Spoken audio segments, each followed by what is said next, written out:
Berarti yang punya Garundangko secara intelektual propertinya adalah ya Wak sih Bang. oh emang udah Rio. Wak. Oke. Wak yang ngumpul orang-orang ko gitu. Nah, Wak carilah talent baru, sobok di YouTube waktu itu Mak Ipin masih sedang buat film untuk ini, untuk lomba Bang. Film independen. Terus di sela-sela break syuting mungkin buat video pendek gitu. Terus diangkat ke YouTube. Ya. Nah, waktu itu masih ingat video bahasa Inggris nggak jaleh tuh waktu itu.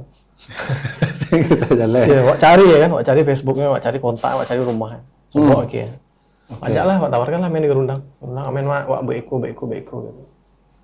So beliau oke tuh, baru lanjut masuk pemain-pemain yang lain. Ada Kale, ada Godok, ada yang lain-lain. Oke, dan ketika Garundang mulai eksis 2018 ya? 2018.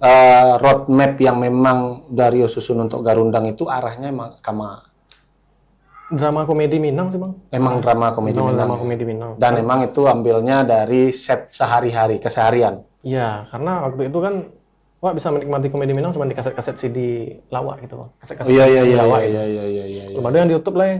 Oke. Ada sebelum tuh Pajah Pari. Pas punya. Ya, jadi beda konsep gitu Bang. Sama-sama komedi cuman beda gitu.